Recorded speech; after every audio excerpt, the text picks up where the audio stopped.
What's going on, everybody? We are live and we are back in the saddle again. It has been a while, but we have an old friend here with us, Kevin Edwards, joining me and my dad.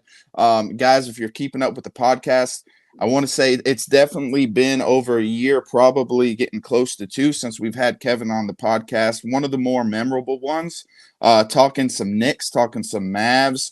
I remember we mentioned his Houston days. We threw in some. I think you were there with Hakeem, and you were there also with what was it? Was it Clyde as well? Yep. So that was a memorable one. I know me and my dad are both pretty excited to have you back. So before we get jumping into things, what's new with you, and how have you been?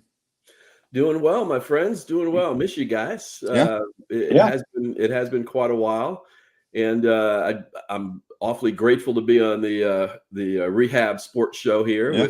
with you guys. We all need rehab. The New York Sports Rehab. Yeah, awesome. Very cool. Very cool. Yeah. But it's exciting to be back with you guys. I know we're going to talk a little bit of football, maybe a little bit of basketball towards the end there. But we need to do this more often, gents. Yeah, for sure. And Dad, it's been a while since me and you've gotten on here, so I think I'll open it off. I don't know about you anymore. I hadn't even asked you. I meant to ask you. I'm on the injured reserve. Are you still being held down by that foot? No, my foot's recovered. My hip's hanging in there. My back feels good, and life is good for 65. What can I say? Well, I'll be what, 25 in 3-4 days, and I feel like I'm closer to 65. I hurt my back the other day, and I'm feeling it. So like your grandmother says, you take it one day at a time. Yeah, take it one day at a time. But it's good to be back in the saddle. We're talking some NFL draft today, actually. I think we've got, if I'm not mistaken, 15, 16 days till the actual draft. Let's see, it's the not next Thursday, but the one after that. So there's a lot of intrigue surrounding this year's draft. Obviously, much like many other drafts, everyone's talking about the quarterbacks at the top. The first pick kind of seems somewhat of a shoe-in, which we'll kind of discuss here, but a lot of intrigue in terms of the talent at the top, and then maybe some depth in between what teams are going to make moves. So I'm interested to jump right into it, and I say let's start at the top, kind of knock it out. We've got the Bears holding the number one overall pick, originally owned by the Panthers. In fact, with that trade, you kind of look back and the Bears look like geniuses. And, you guys tell me if I'm wrong. It seemed like from the beginning of the year, wire to wire, Caleb Williams has kind of seemed like a shoe-in to be that number one overall pick in a couple weeks. Yeah, I think that's pretty much a given. He could start after the commissioner gets up and gets booed. He could pretty much just make that pick while he's up there, and then we get to the interesting stuff after that. So I thought we'd delve in right off the bat with the top three. So we got Caleb Williams going one, and then number two is the Washington Commanders. And I guess the only question there is, are they going to take Jaden Daniels, or are they going to take Drake May? My personal preference is I like Daniels. I like that mobility, the dual threat type of guy. In this day and age, in this NFL, defenses are getting faster. They're alternating guys on every down, bringing fresh bodies in. You got edge rushers alternating in on every play. So I like Jaden Daniels at 2. And here's where it gets interesting. I think we'll toss around. When we get to 3, I think there's a very good chance that the Vikings trade up from 11 to 3. And that's been kind of a rumor. And the reason why I think it's going to happen, I think, number one, the Patriots are, out of all the quarterback needy teams, I think the Patriots are the least needy. They got Jacoby Brissett. Now, is he going to take it to the promised land? No. But is he a serviceable starter? Absolutely. Last year, he proved that when the Falcons played the Jets. He came in and he went up and down the field on them. So I think that if they don't hit a quarterback right away, they're good for another year or so with Brissett. They also have Bailey Zappi. So I'm thinking, if you ask me a prediction, I'd say the Vikings trade their 11th. The other thing is the Vikings are that one team that has another first-round pick. So they trade the 11th, they trade the 23, and maybe a first-round pick next year to move all the way up from 11 to 3.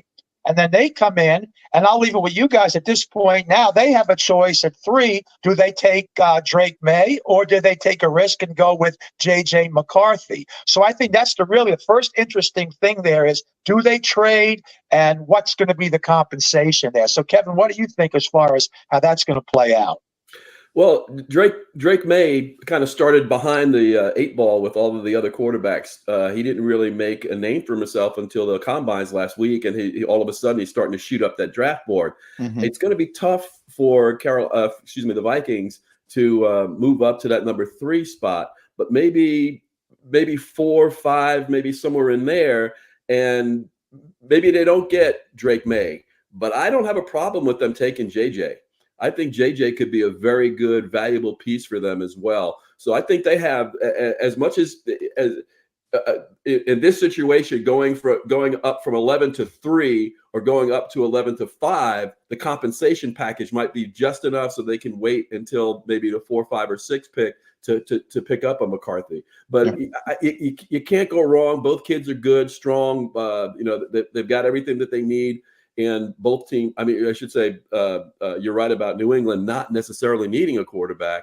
So, maybe they do wind up at 3. But again, what's that compensation going to look like? The difference between maybe 3 and 5 or something along those lines. Yeah. So that's what I'm thinking. They're definitely a quarterback, and they've got 2 good choices. Yeah, I'm in the party of I think it's more realistic that they move up to 4 right now. The Cardinals have actually put out, and whether it's smoke screens or whether it's legitimate information, Cardinals are looking for 3 first-round picks to move out of that number 4 spot. Now, that's when you take into consideration the 11th pick owned by the Vikings, the 23rd overall pick owned by the Vikings, and then next year, and that number 4 spot is ideal for the Vikings as well, because I believe O'Connell, their head coach, who's proved himself to be pretty, I want to call him an offensive guru, but he's put that team in position to win depending on who's the quarterback, whether it's Josh Dobbs, whether it's Kirk Cousins, who they had, or whether it was Nick Mullins, I believe was his name. JJ McCarthy's the perfect fit in Minnesota because O'Connell said in interviews that they're planning on Darnold to be the quarterback in 2024, the starter. I don't think McCarthy's 21 yet. I think he's 20 years old, if I'm not mistaken. He's got plenty of experience starting at Michigan. He's got the ability to sit behind a guy like Darnold, who me and Dad know, pretty well from watching him. I still think, looking back, that the Jets handled Darnold poorly. I will forever die on the hill of Darnold has the ability to be a successful NFL quarterback. Minnesota may be the perfect destination for him. You got weapons outside. You got maybe the best receiver in all of football on the outside. So I think in terms of that 1, 2, 3, I don't see the Patriots making a move. I could see them drafting a Drake May and still sitting them behind Jacoby Brissett. I think after 22 years of Bill Belichick, I don't think that New England is in dire need to desperately win this year. And when you got a first-year head coach in Gerard Mayo, I think you're going to see a lot of the improvement from New England on the defensive side of the ball and the running game. I don't think you're going to see that organization, that franchise, put a rookie quarterback on a pedestal and say, go win us a Super Bowl in year 1 or go take us to the playoffs in year 1. I think it's going to go, obviously, Caleb Williams 1. I think Jaden Daniels is a shoo-in for 2. Brian Kelly, LSU's coach, has slipped up in interviews and already essentially said that Daniels will be in Washington, or the Commanders' quarterback will be Daniels. So the smoke screens around McCarthy going number 2 or even May going number 2, I don't buy it. I think the number 1 and the number 2 pick are pretty much locked in. Now 3 and 4, I still do, am I crossing the Patriots moving out of that spot off my list? No, it could obviously happen if a team is aggressive enough. I think 2 teams we're not talking about, or at least the popular mass media is not talking about enough, are the Raiders and the Denver Broncos. I think both teams could make a push to move up to 3. If they know the Vikings are going to 4, someone's going to jump to 3. And I think the Broncos might lack capital, but they've got some players, whether it's Cortland Sutton, maybe a first-round pick in the future. Patrick Surtain's a dominant player. They've got some ammo to move up and get a quarterback. And then the Raiders, they do have draft capital. They have a new head coach in Antonio Pierce. And while the popular idea is the starting job's going to go through the Purdue ex-Purdue quarterback, I think his last name's O'Connell too, Aiden O'Connell, if I'm not mistaken. The Raiders are going to look to improve. They're in Vegas. Everything's new. Everything's, flashy. Why not go and get you a guy like J.J. McCarthy? Why not go up and get you a guy that might not help you win games this year, but in the long run is going to fit that franchise? So it's definitely interesting what could go 1 through 4. And I think, I wouldn't say if I was a betting man, because I am, I would say that probably the first 4 picks, I'd say there's a 90% chance they're all going to be quarterbacks. Yeah, in previous drafts, you could almost script like sometimes the first 10 picks. Other than one, there's so many scenarios that could take place here, so many trades, so many teams that could trade up for that quarterback if need be. Yeah. A couple of things, the Patriots that you mentioned that not necessarily looking to win right now, they have one of the worst rosters in the NFL. They have a lot of needs, and they probably need a receiver and offensive line help even more than they need a quarterback right now. So they have that flexibility too, to where if they don't get that quarterback at 11, they're going to get a receiver. Maybe they go for Brock Bowers. Maybe they go for one of the tackles. So they're going to fill multiple needs anyways. And if they have to live with Brissett for another year or take a quarterback in the 4th round or whatever, they have, they have more or less the right now the mindset of rebuilding and to do that. Yeah. So going back and listening at number 4 there, my only concern, or not concern, my only reserve as far as Arizona trading is you got Kyler Murray, but he needs weapons, and you have a generational talent right there. You may have a couple of them as far as receiver go, but you got Marvin Harrison Jr. right there. So are you going to give that up? And there's also talk that Arizona would trade out of that pick and then back down again. Yeah. So if there's a chance they've got a deal in the works with the Chargers after that, then I could definitely see them trading. But do they want to trade back far enough to where they're going to miss out on a generational talent? And not only Marvin Harrison, but they could also miss out on the other 2 receivers, Neighbors and Odunze. So they need weapons. They need somebody there for Kyler Murray. So I just don't know if they want to give up that. There's only a couple of guys in that top 10 that you can almost say are can't miss. I think Joe Alt's one, and I think Marvin Harrison Jr. is the other. So that's the only reason why I've got them staying at 4 there and taking that receiver, unless they can trade back down again or up again at 5. Yeah. Now at 5, you got the Chargers, and they've gutted their team. They lost Mike Williams to the Jets. They lost Keenan Allen to the Bears. I think they lost their tight end as well, but they still have what I think is a top 10 to top 15 quarterback in Justin Herbert. So where do you guys think they go there? If they keep that pick, do they go with the other receiver that are available? Do they take a chance on the tight end at 5 and go with Brock Bowers? Or do they look for a tackle on the left side and pick Joe Alt? Those are all options there at 5 if they stay there. And again, keeping in mind, they got a first-year new coach now in Jim Harbaugh. So where do you guys see that going at 5? They're going impact player. You talk about the receivers in this draft. There's 3 that are just amazing, outstanding guys. I've gotten to watch all 3 of them play, not live, just on TV. But I've been very, very, this guy Roman Odunze. Yeah, Odunze. Yeah. He catches everything. I mean, he's got glue on his hands. Yeah. The other 2 guys are big physical guys that they'll get you some yards after the catch and also great great hands for all of them. A little inside baseball for you guys. The who might be the starting quarterback coming up for Ohio State is my wife's best friend's grandson. Okay. Oh, okay. Yeah. And so, and I got to, they played over here at the at Jerry's World over here for the Cotton Bowl, Ohio State did. So I got to go to the game and hang out with the quarterback for just a little bit and talking to him. And Will Howard? No. Oh.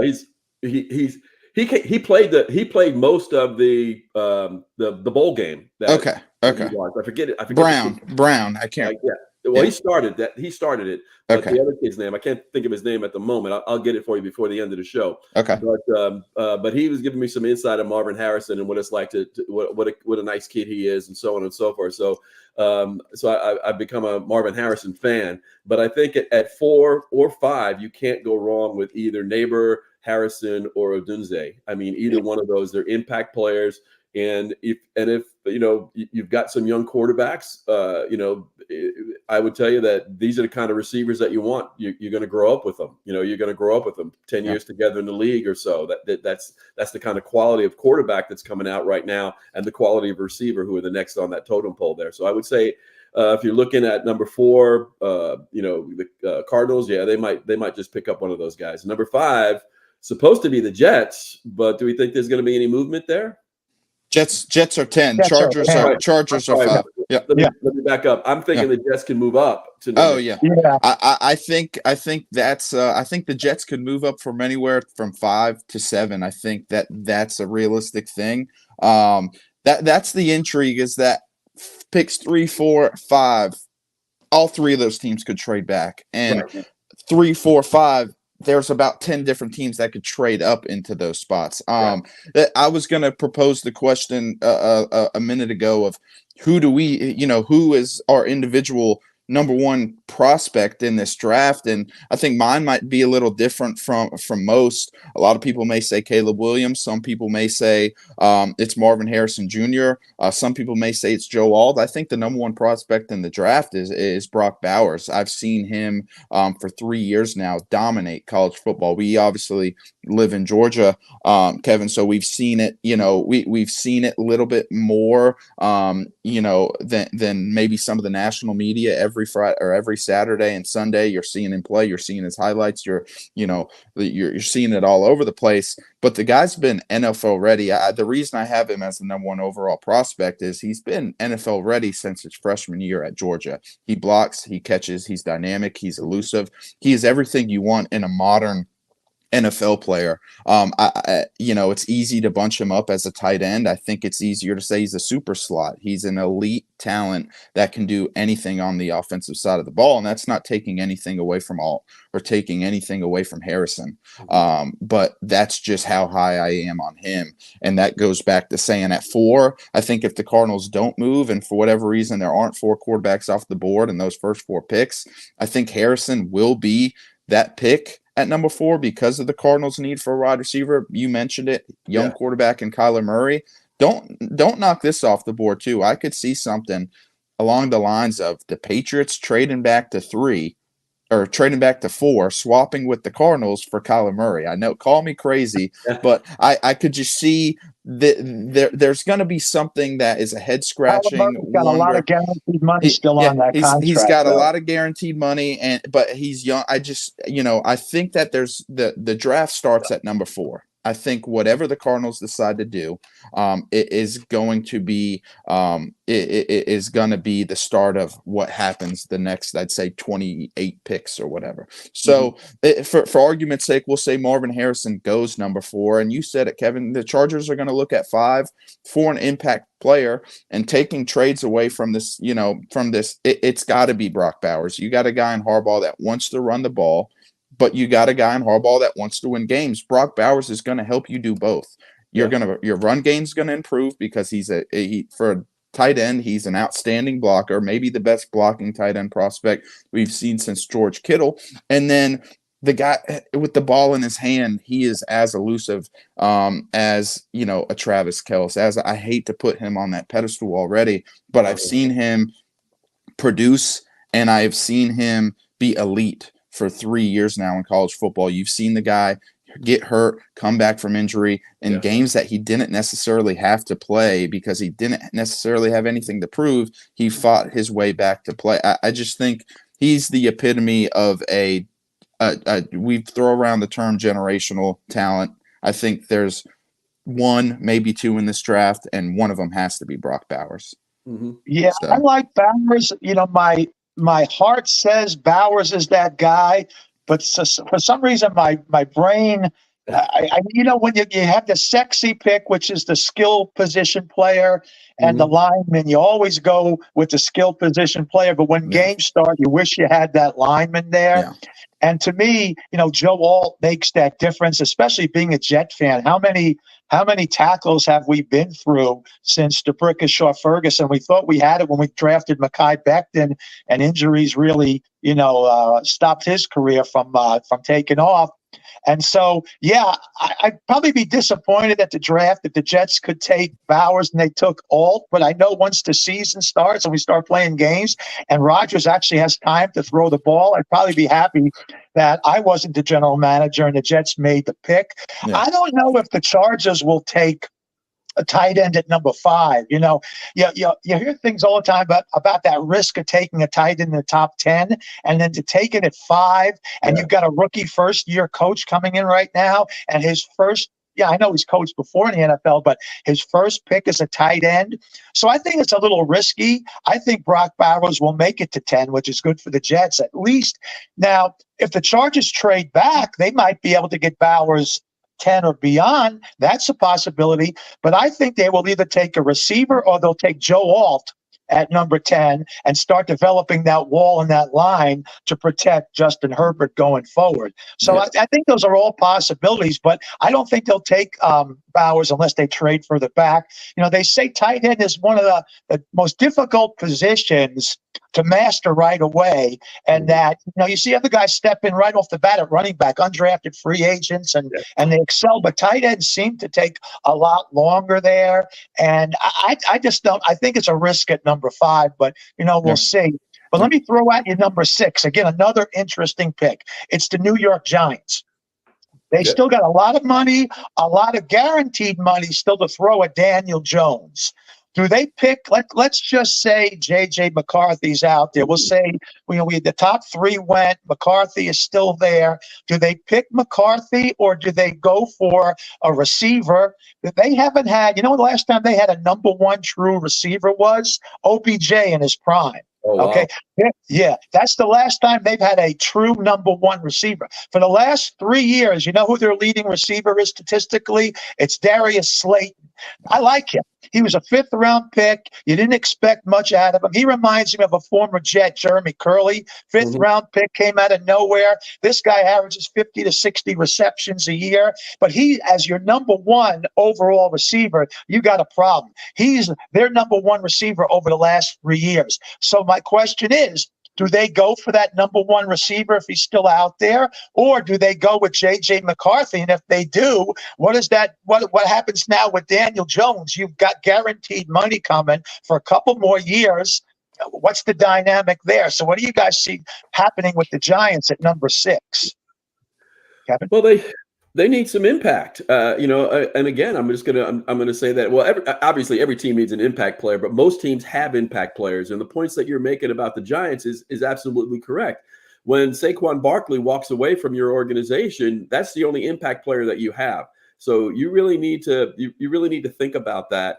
And if you want to start with the outside and a wide receiver, then Odunze is just right there waiting for you, I think, at that spot. So I would jump all over that with both feet and give Daniel something to throw to, somebody to throw to, and I think that can make a big difference for them. The Giants have always wanted to be a rough, tough, grinded out kind of team. Maybe that's why they don't have wide receivers.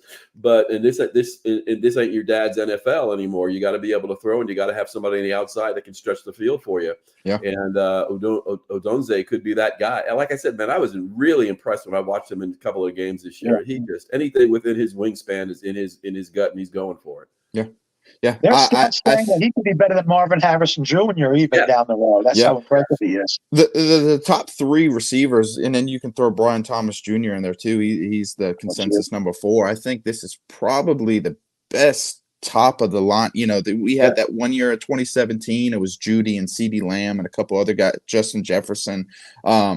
This is Dunze reminds me of a Jamar Chase. Marvin Harrison Jr. reminds me of a Justin Jefferson. And then you got Malik Neighbors, who name hasn't necessarily been thrown out. He's a mixture of both of them. I think when you look at the Giants at 6, it's a matter of It's a flip of a coin almost. If McCarthy's there, do you take an insurance policy out on Daniel Jones not working? I don't think they do. I think taking McCarthy at 6 is admitting you messed up the pick with Daniel Jones. Not only did you mess up the pick with Daniel Jones, taking him so high, but you messed up by paying him all that money. Most of it's guaranteed money. I think you kind of have to put all your, I hate to say it, you put all your eggs in the basket, depending on which receivers off the board, whether 4 and 5 has gone Harrison Jr. Adonze or Harrison Jr. Neighbors, whatever wide receiver. And as a Jets fan, I hate to say this because at 10, I'm hoping one of the 3 receivers or Brock Bowers is there because Rodgers, you got a 2-year window, get him as much weapons as you can. But quite frankly, I don't think that's going to be the case. I think when it gets to number 6, Dad said it himself, Odell Beckham Jr. is the last impact receiver they've had. They've had Darius Slayton. They've had Sterling Shepard, who's been battling injuries. You just lost Saquon Barkley. You're going to need a guy that on the offensive end, where's the offensive production going to come right now from the Giants? Matt Breida, Darren Waller, who can't stay healthy. They got to go out and get an impact offensive player. And in this case, if we're saying Harrison Jr. and Adonze's gone, Neighbors is going to be that fit. And what history repeats itself. History repeats itself. You got OBJ coming out of LSU, going to the Giants now. In this case, you got Malik Neighbors coming out of LSU, going to the Giants. I think he would be a fit. Let's not forget this. The 2 most successful years that Stephon Diggs had in Buffalo was under Brian Dabble. Brian Dabble is now in the Giants. Obviously, the last 2 years for Diggs haven't been as successful. You give Dable a true number 1 receiver and Neighbors. I think Diggs and Neighbors, other than a little bit of size, have similar skill sets. You could see Jones's game take off in a mobile way, and then you throw him a number 1 receiver that can pretty much do it all, whether it's short routes, intermediate routes, or deep routes. Solid hands, great speed. I think that's just a match made in heaven right there, Neighbors to the Giants. So you make an interesting point by bringing up Brian Dable. If the Giants go 6-11 this year, 5-12, is Dable even back next year? You bring in a rookie quarterback. I think Dable would rather ride it out another year with Daniel Jones, even though he's had injury issues and he's had problems with turnovers and things like that. If I'm gonna, stake my career on this year, I'd rather go with my veteran quarterback than J.J. McCarthy. So, maybe getting that receiver, matching him up, hoping you get the best from Daniel Jones is the best way to save your job.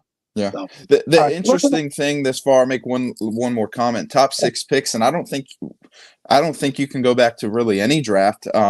No defensive players thus far, and that's kind of the consensus. It's such an offensive loaded, top heavy draft. We're 6 picks in, and even the thought of drafting a defensive player hasn't even been thrown out there. I think we get defense at 8.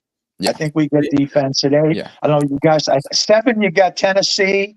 If Alt doesn't get picked before then, they definitely take Alt. If he does get picked, the same thing. If there's a receiver out there, they're probably going to take a weapon for Will Levis. So we get to 8. I think the Falcons will take Dallas Turner. I believe he's an edge rusher out of Alabama, rated highly there.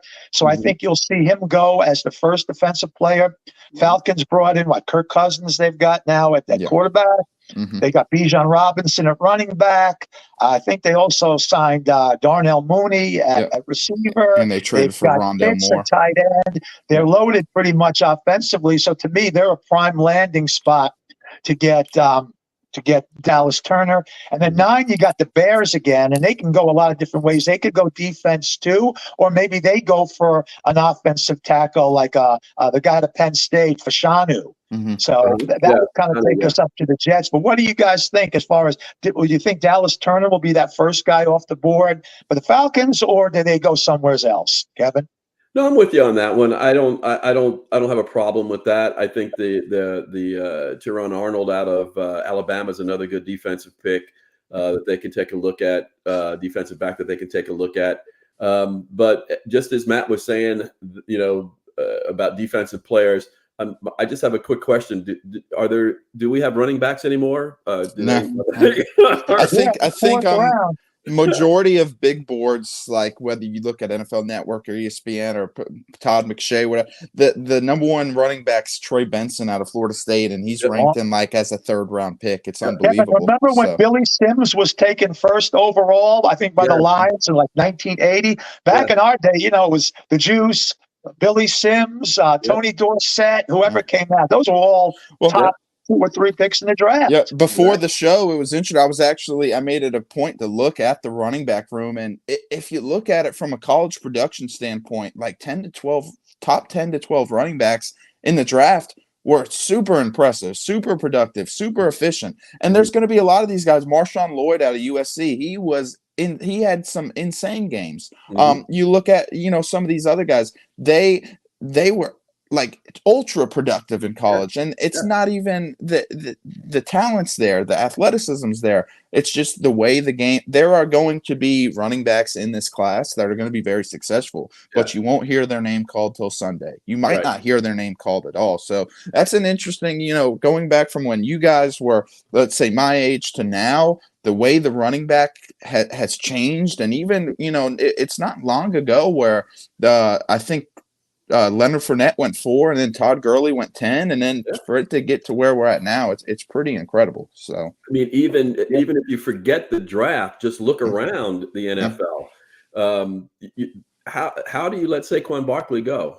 Austin Eckler, same thing. Because you can just plug in another piece, and that's just the way the NFL is these days. The running back position is not valued at all. And that's probably the most wear and tear and damaging position of them all. Yeah. So Austin Eckler's probably top, I'd say, over the course of the last 5 years, top 10 most effective, productive player in the NFL. Chargers let him walk for nothing. Exactly. And then the Commanders, some people might say he overpaid him, but when you're talking about a guy, if he produces at any level as he has, and he will. And he will, if he's healthy, he will. So that's, it's pretty interesting. And another quick tidbit, this has nothing to do with it, just throwing, Todd Gurley won the NFL MVP, I want to say in 2016, completely out of the league now for about 3-4 years. I want to say he's younger than Derrick Henry. So we're talking about when you got a running back when you can win an MVP, and then within 2 years be out of the league. So that, I guess that's a shout out to Derrick Henry for how healthy and how sustainable his career's been able to be in this era that you never see that. So not only has the position been devalued, but it's kind of running back by committee. You're going to see 3 backs pretty much share the reps within the game, and very rarely you're going to see any one back maybe get more than 15 carries in a game. Yeah. So, the days of a bell cow are gone. I think you got maybe 3-4 off the top of my head. I do think Saquon in Philadelphia this year is going to be very interesting to see. I think you'll see a career year out of him. He's got a lot in the tank. So, and you got some good prospects. You got Jonathan Brooks out of Texas. He sat behind Bijan Robinson for 2 years, so he's pretty seasoned. He might be the first back out. Then you got the guy from Michigan, Blake Corum. I like him for the Jets. He's a power kind of guy. You got the guy from Notre Dame. I think he's Audric Esteem. I'd like to see the Jets get one of those 2 guys in the 4th round. They need a power back to match up with Breece Hall. So you got some guys there. It's just that it's not their fault. It's the position's been devalued. That first hour and a half on, what would it be if the draft starts Thursday? On Saturday, that first hour and a half, you're going to see 6 to 10 running backs come off the board. It's going to be, an influx. I think the first 3 days will be dominated by quarterbacks, cornerbacks, wide receivers, and offensive linemen. And then even in a draft this year, not, there's a handful of them, but this is probably, when it comes to edge rushers, probably the least amount of hype you've seen around edge rushers in a long time, because every year leading up to the draft, that's the talk, and 2 or 3 make it. The rest are usually bust or end up, as your typical outside linebacker. Outside of Jared Verse, you got Dallas, Turner, who we just talked about, and then Chop Robinson out of Penn State. It's kind of you got the guy out of UCLA too, but he's more of a traditional outside linebacker.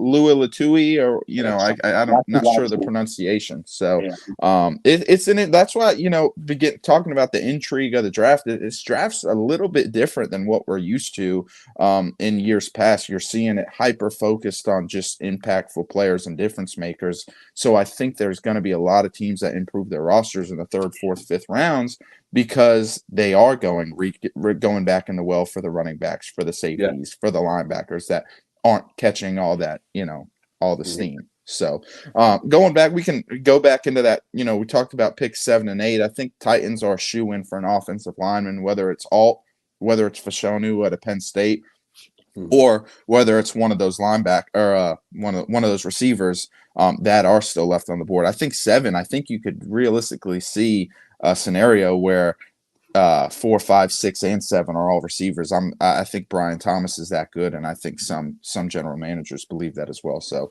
I think we all came to the consensus as well that 8 will be the first defensive player in Dallas Turner. It could be Jared Verse. Falcons had a really good defense last year, and they're only going to make it better. So, yeah.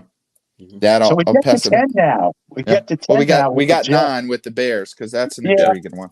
So what do we think the Bears will do? They can go a couple of different ways. They can go for a tackle to protect their new quarterback, or if one of those receivers are still there. But I don't think they got Keenan Allen. They got DJ Moore also. Yeah. So I think they're done at receiver. So I think they either go defense or they go, if they have an offensive tackle that they like Fashanu or Fuaga, they could possibly go that way as well. What do you guys think, Kevin?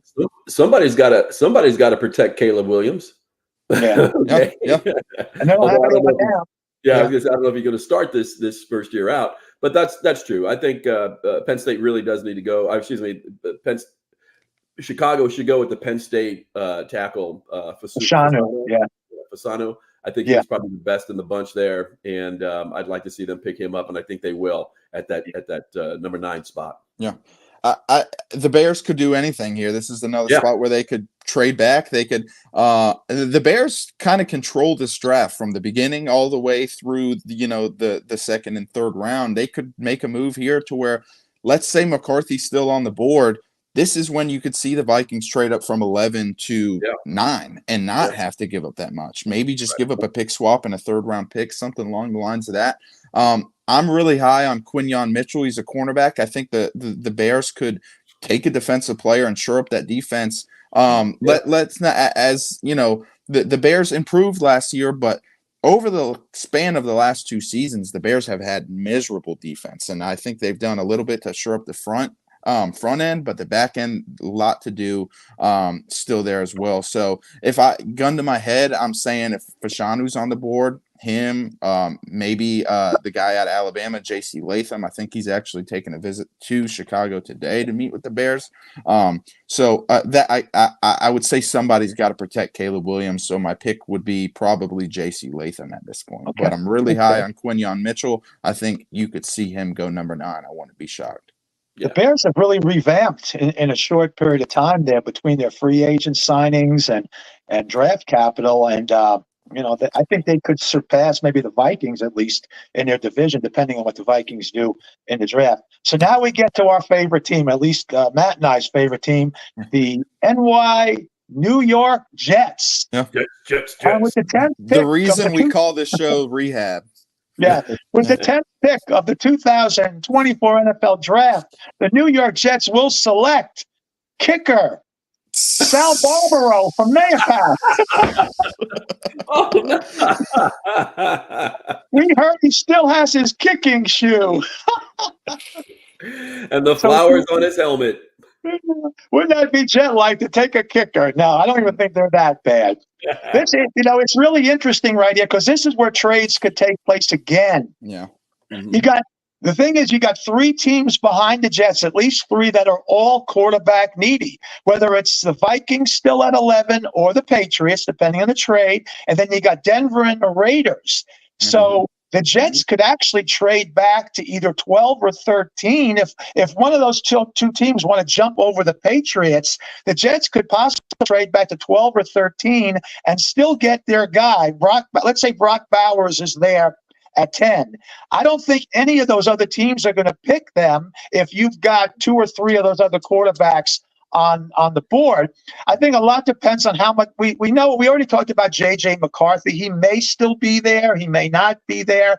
But the 2 other quarterbacks that are highly regarded, Michael Penix and Bo Nix. So how badly does Denver and the Raiders, want either one of those quarterbacks? How highly do they regard them? So the Jets are in a good position right now. In a way, it's difficult, but it's also good. Do the Jets stick with 10? If Bowers is there, do you take Bowers at 10, or do you take that risk and trade back to 12 or 13 and bank on the fact that all three of those other teams are going to take quarterbacks? So it's an interesting situation. If Bowers is gone, if the top three receivers are gone, I think it's almost a no-brainer that if the other teams are willing and wanting, that they trade back to 12 or 13. If they don't have a second-round pick this year, if they can recoup a second-round pick this year by trading back 3 spots, I'd absolutely do it. And you know that one of those tackles, I call them the 3 Fs. You got Fawaga, Fatanu, and the guy from Penn State, Fashanu. Probably one or two of those guys are still going to be there. You got Latham, you got Mims, you got a lot of tackles, and maybe you start thinking about receiver Brian Thomas Jr. Maybe you take him at 13. So I'm all for the Jets trading back. Like I said, if Bowers is there, it makes it a little more interesting. If he's gone, to me, it's almost a no-brainer. So what do you guys think about Bo Nix, Michael Penix? Do you think those other 2 teams behind the Jets want them bad enough to try to trade up to get them? Kevin? Yeah, I would like to think so. I would like to think so. I want the Jets to really make a splash in this draft, going back and forth. I understand trading up and then trading back. But a second-round pick is very, very valuable to them, and if they can trade, because I like I said earlier, I don't want to see them give up too much just to move all the way up to some spot to get something that may or may not pan out. Let's just move up a little bit, move back, and see what we can do in that situation. But there's a lot. The Jets have a lot of needs, I think, and they should just fill it with the best available once they get what they want, the first time out. Yeah. What do you think about Penix and Nix? Have you watched them at all? Yeah, I like Penix. I like Penix a lot.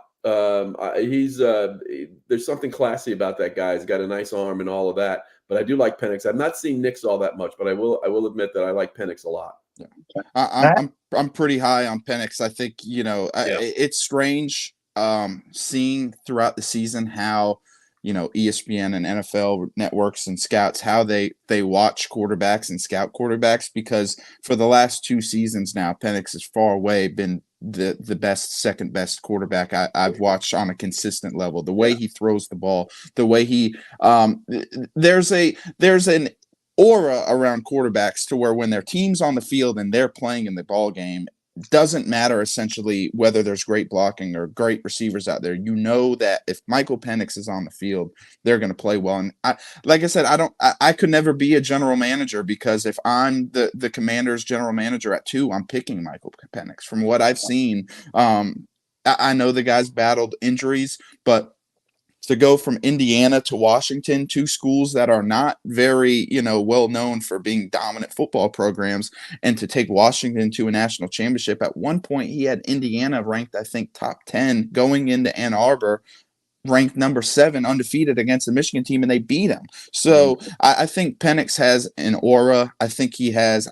If Penix ends up being a top 5 quarterback in 5 years, I won't be surprised at all. If he ends up being not even a starter in 5 years, then it's just so tough evaluating quarterbacks. I don't know what the method is, because, like I said, if I'm the Commanders GM at 2, Penix is my guy, just because of what I've seen him do consistently with injuries, without injuries. Yeah. So Bo Nix, I'm not as high on. You got to remember this guy's my age. So, I graduated high school what feels like a long time ago.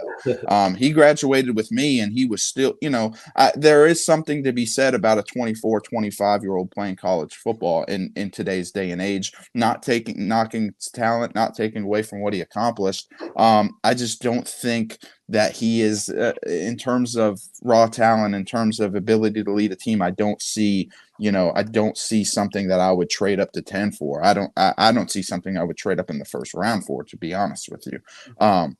That's why when you look at 10, this draft, essentially, whether it's how I presented it, or Dad, you've presented it, or Kevin, how you presented it, the Jets are in a perfect spot here either way. You either trade back to 13 or 15 and recoup a second-round pick. You either draft Bowers. I think there's a realistic chance if that Minnesota Vikings do trade up, let's say the Cardinals, and then the Cardinals, this is their perfect opportunity. You pick swap with the Jets. You go from 11 to 10. You get your guy in Brian Thomas Jr. Now you got a receiver for Kyler Murray, and you recoup picks. The Jets move back from 10 to 11 and recouped, let's say, a second or a third. So the Jets could go literally 5 different ways here. In my scenario with Brock Bowers off the board at 5 to the Chargers, I'm trading back and, getting back to 13. In another scenario where McCarthy's still on the board, I'm trading back because somebody wants to come up and get him. In the scenario that McCarthy's off the board, you're sitting at 10 and you've got, either one of a Dunze or Bowers on the board. You draft one of them. Like you said, best available. You still need receiver help. Mike Williams, great signing, but the guy could be out for the season by the 3rd week, 4th week. We've seen it happen multiple times. So I'm drafting best available player, and that could be anywhere from wide receiver, tight end, offensive lineman, specifically tackle. And then, the Jets, just like the Bears, even though the Bears have picked 1 and 9, the Jets, what they do at 10 could very well likely decide the rest of the draft in a sense. So, and that, going back to your comment, I know I mentioned, Brock Bowers being a tight end, and you go back to saying you don't draft a tight end top 10 or top 5. I wholeheartedly believe that. After we've seen what happened to Kyle Pitts, I wholeheartedly believe that. My belief, though, is that Brock Bowers isn't a tight end. I think his skill set is not going to translate into being a traditional tight end. I don't think Travis Kelce is a traditional tight end. I think he's a bigger receiver that gets, meshed in that mix. I think the same thing will be said to Brock Bowers in 3-5 years. So, good point. Getting back to the Broncos and the Raiders for a second. You guys know who the starting quarterback right now for the Broncos is? Jared Stidham. Yeah, Stidham out of Auburn.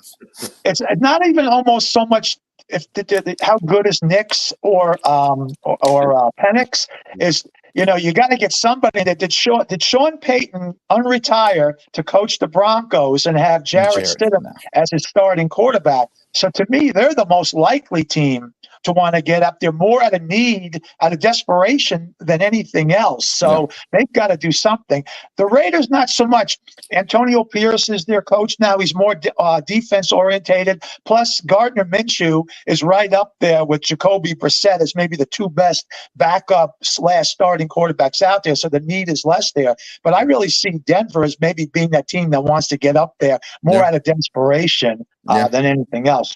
Yeah. I know we're starting to get close on that hour time, so I wanted to turn it over to Kevin and give you a chance and jump to pick number, I think it's 24, your Dallas Cowboys. I want to make sure we get that pick in before we got to get off. So give us a whole rundown of Dallas, their needs, and where do you think they're going to go?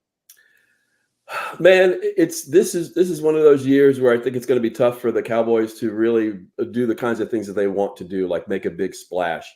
By the time they get to their pick at number 24, it's a little slim in terms of that kind of situation for them. I don't see them trading up or trading back. I think they're pretty happy with the team that they have, although they've got some areas of improvement that they need. As shocking as it may sound, I think they need another wide receiver.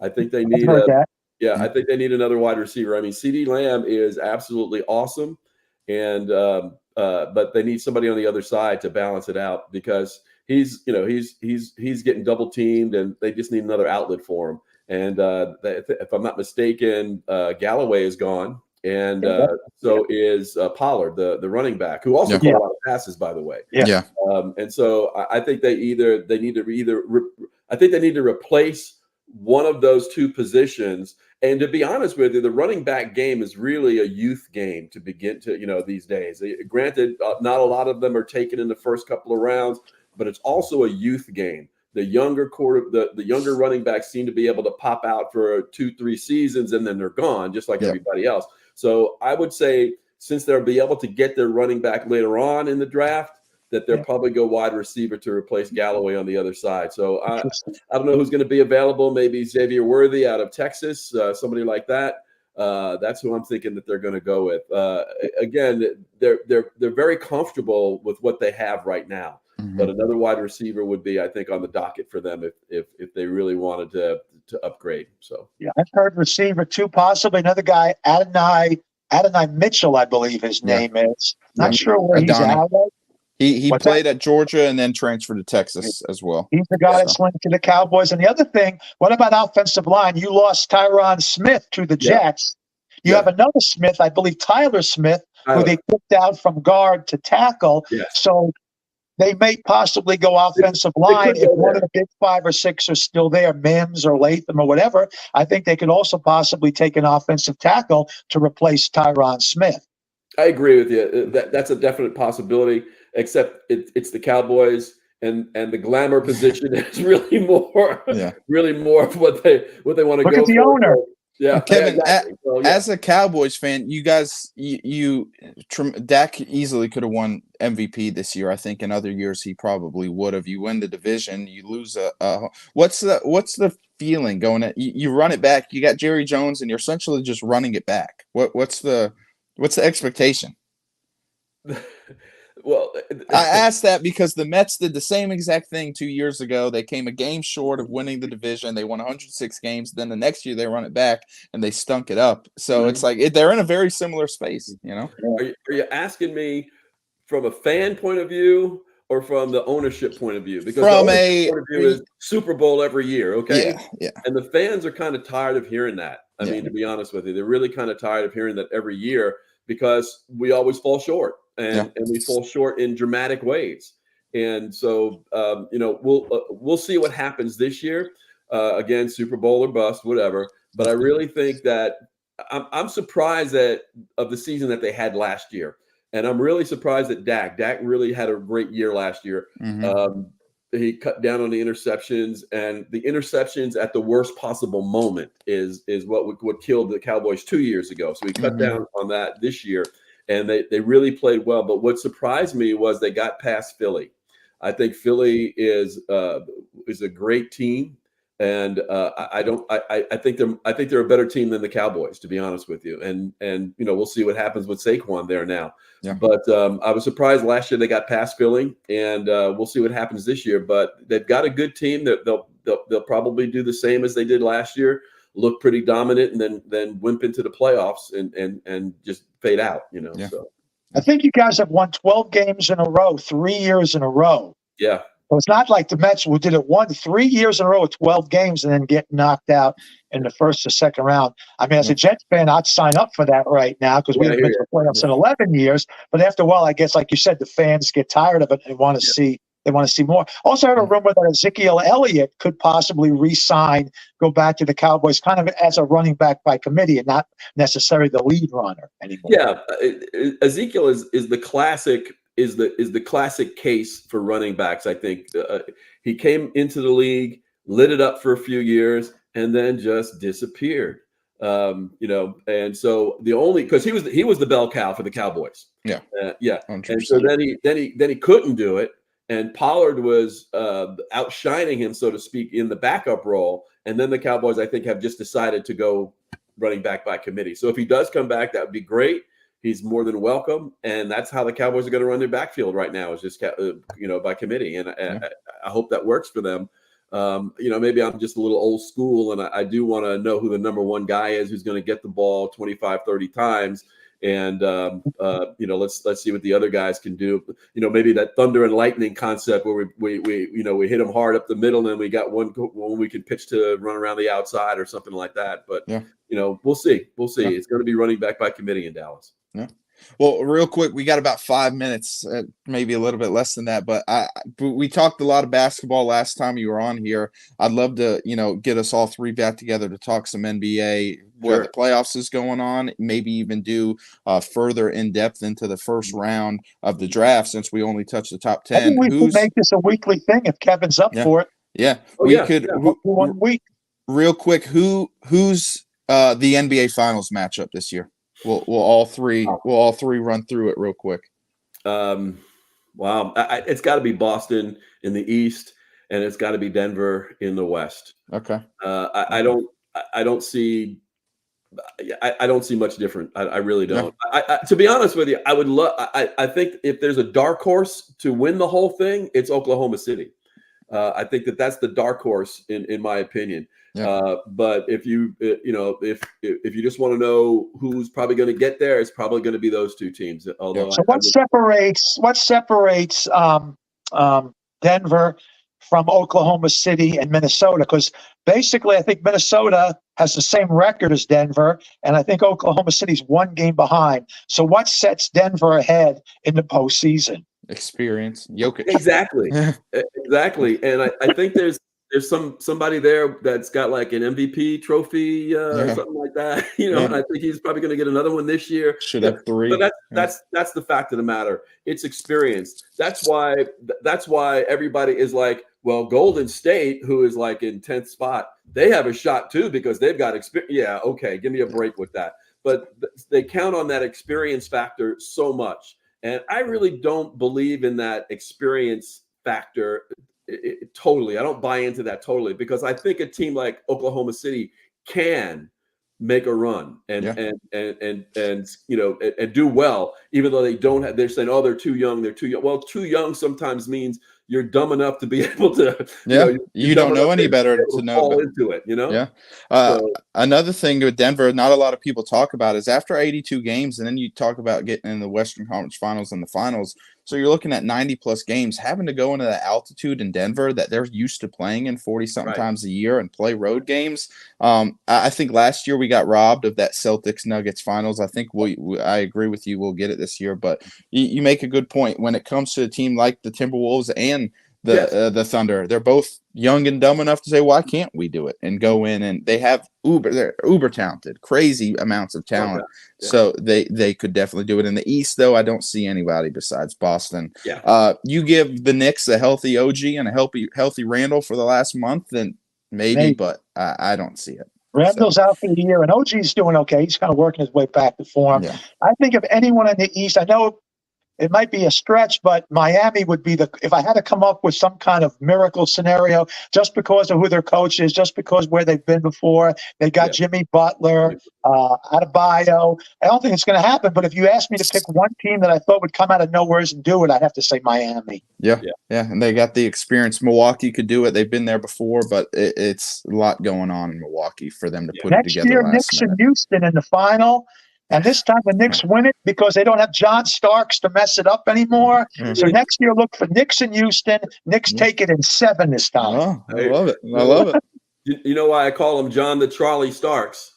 Yeah. Because every shot he threw up in that championship went clang, clang, clang.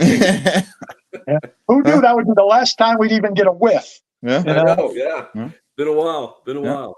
All right, guys. Well, it's been fun. I definitely enjoyed it, Kevin. It was awesome having you on here again. Definitely. I know I enjoyed it. I know my dad especially really enjoys it. Getting a chance for you guys to get back together, talk some sports. So definitely look forward to do it again in the near future. Whether it's NBA, whether it's NFL, the draft, maybe even after the draft, we look back and we say, hey, this was right or this was wrong. I say we try to get one more in before the draft. Maybe that week of the draft and anything that's updated. Change. Maybe we do one Tuesday or Wednesday, the day before the draft. That's good. So I think Matt, I think I told your dad that I've started a little podcast thing going too. And I definitely want both of you guys to come on. We usually record on Wednesday nights. So that's, let us know. I typically work Wednesday nights, but I'm able to, I can get pretty flexible when it comes to some things. So I'd love to, you've came on our show, 2-3 times now. I'd love to pay it back as well. You guys ever record during the day at all, or?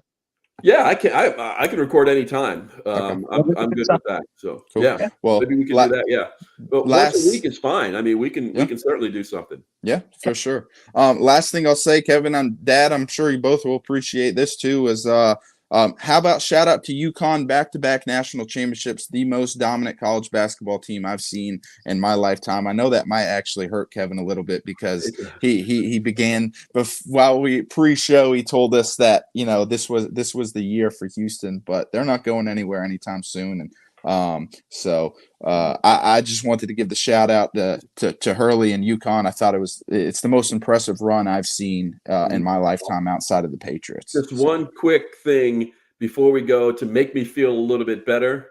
Kelvin Sampson was voted Coach of the Year, and Hurley was second. So we won there, okay? All right. Yeah. Second Brown, in the row. that you got to win something. It's a silver lining there. Yeah. There All you right. go. Perfect timing. We're hitting the 59-minute mark now. So, guys, we're going to get out of here. If you're listening to us, if you got shared, sent a message, give us a like, give us a comment.